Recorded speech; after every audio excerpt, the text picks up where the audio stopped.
राधे राधे साथियों इस बार 29 अक्टूबर 2024 को धनतेरस मनाई जा रही है।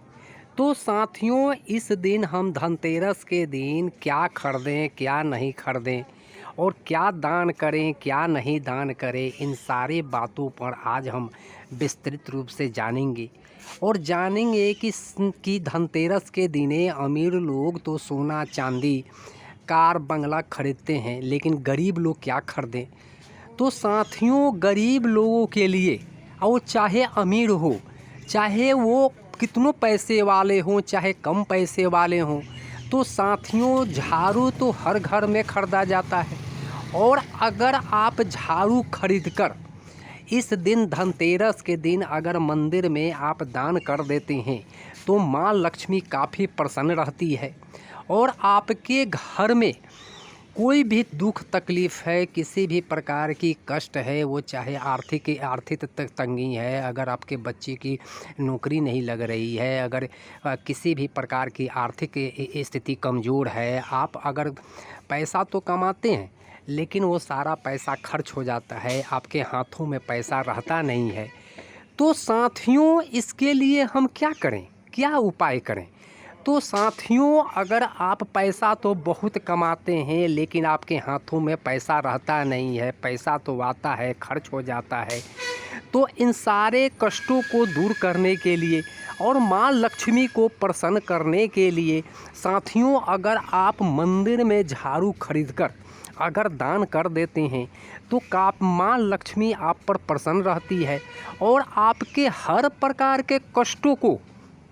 वो हरण करती है, आप पर हर दुख को आपको दूर करती है। और आपके बच्चे को अगर नौकरी नहीं लग रहा है, अगर आपका बच्चा बहुत तकलीफ़ में है, पढ़ाई करने के बावजूद भी वो एक आर्थिक तंगी से गुजर रहा है, अगर नौकरी कर रहा है तो उसके आर्थिक तंगी से वो काफ़ी गुजर रहा है, तो साथियों अगर आप झाड़ू खरीद कर और धनतेरस के दिन अगर मंदिर में दान कर देते हैं तो इससे माँ लक्ष्मी बहुत प्रसन्न रहती है, गणेश भगवान भी प्रसन्न रहते हैं। तो साथियों हम जान लेते हैं कि झाड़ू क्यों खरीदें और झाड़ू खरीदने से माँ लक्ष्मी प्रसन्न क्यों रहती है। तो साथियों झाड़ू क्यों खरीदें, मत्स्य पुराण के अनुसार धनतेरस के दिन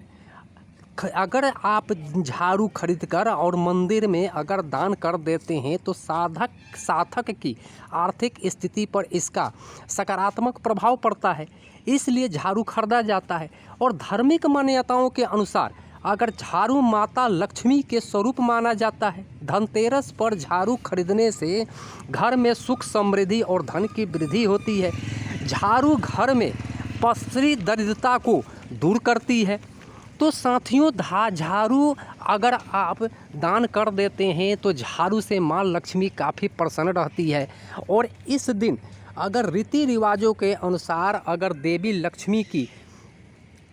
लक्ष्मी बैंकुट या विष्णु लोक जाने से पहले झाड़ू का इस्तेमाल करके क्षेत्र की सफाई करती थी, इसलिए झाड़ू देवी का अवतार माना जाता है। और आप इसे सावधानी से संभाल कर और सही जगहों पर अगर झाड़ू की रख रखाव करते हैं तो इससे धन में वृद्धि होती है और माँ लक्ष्मी काफ़ी प्रसन्न होती है। किसी भी प्रकार के अगर आपके घर में अगर कष्ट है, अगर आप पैसा कमाते हैं और पैसा आपके रह नहीं पाता है, आपके कितनों कमाई करते हैं फिर भी आपके हाथों में पैसा रहता नहीं है, तो साथियों अगर आप झाड़ू खरीद कर अगर आप ये मंदिर में ये झाड़ू खरीदकर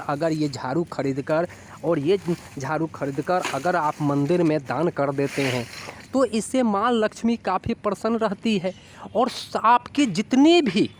आपकी बुरी नज़र से आपको देखने वाले लोग हैं उनको दूर कर दी है। और हमेशा माँ लक्ष्मी की आप पर सदा बरकत बनी रहती है। तो साथियों धनतेरस के दिन झाड़ू माँ लक्ष्मी का एक प्रतीक माना गया है और इस दिन आप झाड़ू खरीदकर अगर मंदिर में आप दान कर देते हैं तो साथियों ये हमेशा आपके घर में सालों भर अन्न धन आपके घर में भरा रहेगा और झाड़ू एक ऐसा माँ लक्ष्मी का प्रतीक है जो कि अगर आप घर में तो खरीदते ही हैं, लेकिन ये झाड़ू खरीद कर और मंदिर में, अगर किसी भी मंदिर में, वो चाहे विष्णु का मंदिर हो, राम की मंदिर हो, शिव की मंदिर है, तो ये झाड़ू खरीद कर आप अगर मंदिर में दान कर देते हैं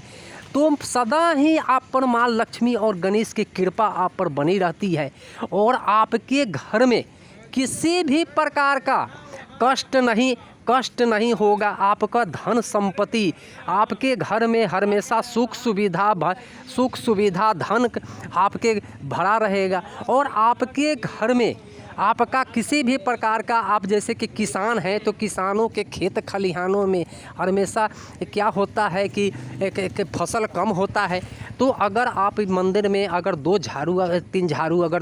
झाड़ू अगर दान कर देते हैं तो सदा माँ लक्ष्मी की कृपा आप पर बनी रहती है और आपके घर में किसी भी प्रकार की दुख है तो माँ लक्ष्मी उसको हरण करती है और हमेशा आप पर के बच्चे पर हमेशा आपकी के माँ लक्ष्मी की कृपा बनी रहती है। तो साथियों, इसी तरह का मैं नेक्स्ट वीडियो लेकर आऊँगा। आप ज़रूर झाड़ू मंदिर में दान करें जिससे माँ लक्ष्मी की कृपा बने रहे।